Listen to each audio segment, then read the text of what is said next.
यीशु मसीह का प्यारा वचन, पाँव को दीपक को राह को रोशन, ये है मसीह का प्यारा वचन, ये है वचन प्यारा। परमेश्वर के धन्य नाम की महिमा हो। प्रभात मनन के सत्र 2518 में आप सभी का बड़े प्रेम के साथ स्वागत करता हूँ। आइए आज मनन के लिए हम पढ़ते हैं यूहन्ना की पहली पत्री पहला अध्याय उसकी 7वीं पद। पर यदि जैसा वह ज्योति में है वैसे ही हम भी ज्योति में चले तो एक दूसरे से सहभागिता रखते हैं और उसके पुत्र यीशु का लहू हमें सब पापों से शुद्ध करता है। एक दूसरे के साथ हमारी सहभागिता परमेश्वर के साथ हमारी सहभागिता का एक प्रमाण है। पाप एक दूसरे के साथ हमारी सहभागिता में दरार उत्पन्न करता है। दुनिया का पहला परिवार अर्थात आदम और हवा के जीवन से ही हमें इस सच्चाई को समझने के लिए उदाहरण मिल जाता है। हवा को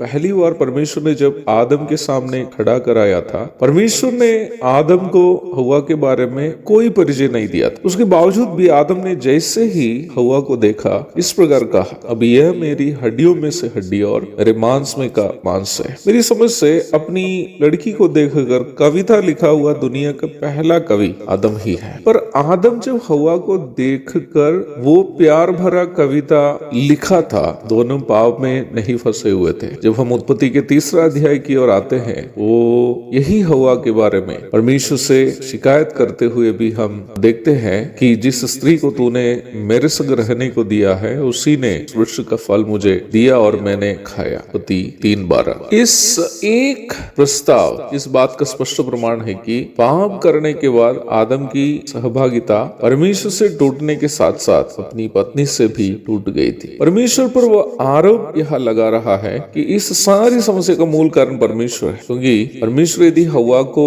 उन्हें नहीं देता तो वो शायद पाप में भी नहीं फंसता। वैसे ही आप यह देखते हैं कि जिस हवा के बारे में वो ये कहा था कि वो मेरी हड्डियों में से हड्डी और मेरे मांस में का मांस है, अभी आदम उससे केवल एक स्त्री करके परिचय करा रहा है, जैसे कि उसका उनके साथ कोई संबंध ही ना। पाप आपस के संबंध एवं सहभागिता के बीच दरार उत्पन्न करता है। परिवार में पति पत्नी के बीच में हो, भाइयों के बीच में हो, कलीसिया में भाई बहनों के बीच में हो, झगड़े रगड़े का मूल कारण पाप है। यहाँ तक हम रहस्य में करने वाले पाप भी हमारे पारिवारिक, सामूहिक तथा आत्मिक जीवन में समस्याएं उत्पन्न कर सकते हैं। यूहन्ना आगे कहता है कि पर यदि जैसा वह ज्योति में है वैसे ही हम भी ज्योति में चले तो एक दूसरे के साथ सहभागिता रखते हैं। अर्थात एक दूसरे के साथ हमारी सहभागिता इस बात का एक प्रमाण है कि परमेश्वर के साथ भी हमारी सहभागिता है। आत्मिक जीवन की उन्नति के लिए एक दूसरे के साथ हमारी संगति अथवा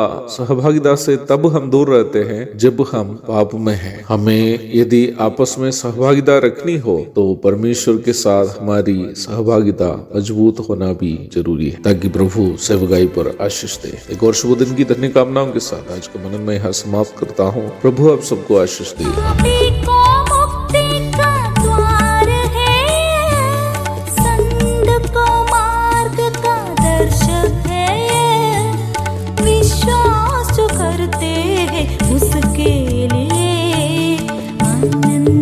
जीवन का साधन है ये है वचन प्यारा वचन, यीशु मसीह का प्यारा वचन।